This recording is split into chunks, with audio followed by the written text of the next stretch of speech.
வணக்கம், நான் உங்க சௌமியா பிரவீன்குமார். இன்னைக்கு என்னோட கிச்சன்ல நம்ம என்ன ரெசிபி பார்க்க போறோம்னா ரோட்டு கடை காளான் தான்.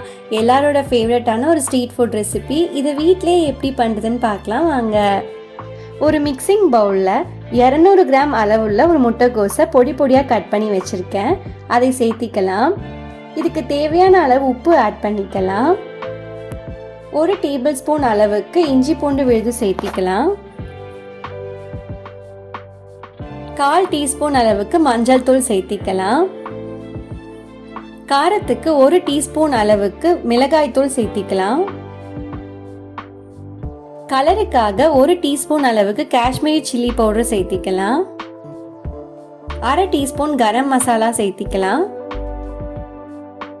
1 டீஸ்பூன் மல்லித்தூள் சேர்த்திக்கலாம். இப்போ இது பைண்டிங்காக 2 டேபிள் ஸ்பூன் அளவுக்கு அரிசி மாவு சேர்த்திக்கலாம். 2 டேபிள் ஸ்பூன் அளவுக்கு கார்ன்ஃப்ளவர் மாவு சேர்த்திக்கலாம். 1 டீஸ்பூன் அளவுக்கு மைதா மாவு சேர்த்திக்கலாம். இது எல்லாத்தையும் நல்லா கலந்து விட்டுக்கலாம். நல்லா கலந்தாச்சு. இப்போ கொஞ்சமா தண்ணி ஆட் பண்ணி பக்கோடா மாதிரி பிசைஞ்சுக்கலாம். நல்லா மிக்ஸ் பண்ணிக்கலாம். நல்லா கலந்து விட்டாச்சு.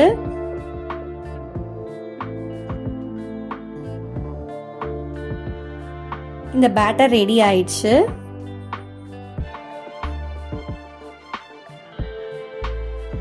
இப்போ ஒரு கடாயில எண்ணெய் வச்சுக்கலாம்.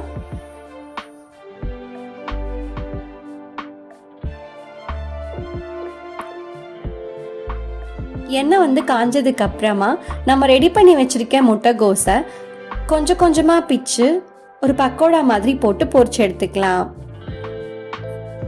எண்ணெய் நல்லா காஞ்சதுக்கு அப்புறமா லோ ஃப்ளேம்ல வச்சு திருப்பி திருப்பி போட்டு நல்லா ஃப்ரை பண்ணிக்கலாம். இதை நாம பொரிச்சு எடுத்ததுக்கு அப்புறமா உடைச்சுதான் நாம கிரேவியில் ஆட் பண்ண போறோம். அதனால இதுக்கு ஷேப் ரொம்ப முக்கியம் இல்லை. இப்ப நல்லா வெந்துருச்சு. இப்ப எடுத்துடலாம். இந்த மாதிரி நம்ம ரெடி பண்ணி வச்சிருக்க எல்லாத்தையும் பக்கோடா மாதிரி போட்டு எடுத்துக்கலாம். இப்ப இதுக்கு ஒரு கிரேவி பண்ண போறோம். அதுக்கு கடாயில நம்ம முட்டைகோசு பொரிச்ச அந்த எண்ணெயை யூஸ் பண்ணிக்கலாம். ஒரு பெரிய வெங்காயத்தை கட் பண்ணி வச்சிருக்கேன், அதை சேர்த்திக்கலாம். வெங்காயத்தை நல்லா வதக்கிக்கலாம். இப்ப 1/2 டீஸ்பூன் அளவுக்கு இஞ்சி பூண்டு விழுது சேர்த்திக்கலாம். நல்லா கலந்து விட்டுக்கலாம்.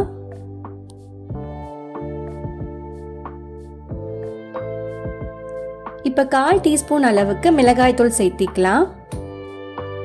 கலருக்காக 1 டீஸ்பூன் அளவுக்கு காஷ்மீரி சில்லி பவுடர் ஆட் பண்ணிக்கலாம். 1/2 டீஸ்பூன் கரம் மசாலா சேர்த்திக்கலாம். இந்த வெங்காயத்துக்கு தேவையான அளவு உப்பு ஆட் பண்ணிக்கலாம். இது நல்லா கலந்து விட்டுக்கலாம்.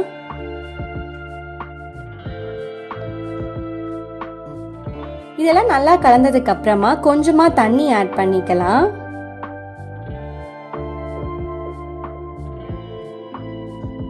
தண்ணி ஆட் பண்ணி நல்லா மிக்ஸ் பண்ணிக்கலாம்.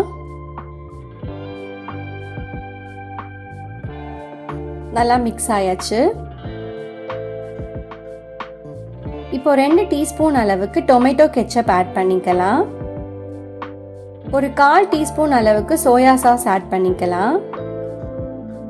எல்லாம் நல்லா மிக்ஸ் ஆனதுக்கு அப்புறமா 1 டேபிள் ஸ்பூன் அளவு கார்ன்ஃப்ளவர் மாவை கொஞ்சமா தண்ணியில போட்டு கரைச்சி வச்சிருக்கேன்.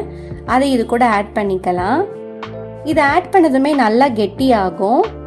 கொஞ்சம் கொஞ்சமா தண்ணி ஆட் பண்ணி நம்மள கிரேவி கன்சிஸ்டன்சிக்கு ரெடி பண்ணிக்கலாம்.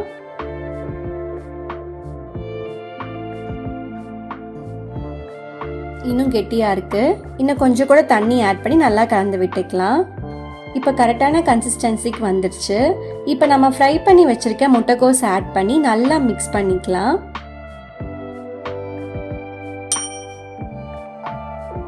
இது நல்லா மிக்ஸ் ஆனதுக்கு அப்புறமா ஸ்டவ் ஆஃப் பண்ணிக்கலாம். இப்போ பிளேட்டிங் பண்ணலாம்.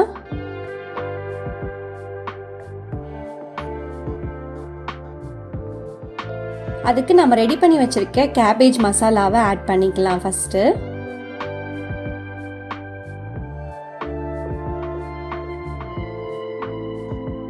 இது மேலே நம்ம சாப் பண்ணி வச்சுருக்க ஒரு பெரிய வெங்காயத்தை ஆட் பண்ணிக்கலாம். கொஞ்சமாக கொத்தமல்லி இலை ஆட் பண்ணிக்கலாம். கார்ன்ஃப்ளெக்ஸை உடச்சி ஆட் பண்ணிக்கலாம். ரோட் சைட் காளான் ரெசிபி தயார். ஈவினிங் சுட சுட செஞ்சு பாருங்கள். வீட்டில் இருக்கவங்கெல்லாம் விரும்பி சாப்பிடுவாங்க. இந்த மாதிரி சிம்பிளான குயிக்கான ரெசிபிஸை உங்களுக்கு பார்க்கணுன்னா என்னோட சௌமியா இந்த கிச்சன் சேனலை சப்ஸ்கிரைப் பண்ணுங்கள். தேங்க்யூ ஃபார் வாட்சிங் மை வீடியோ.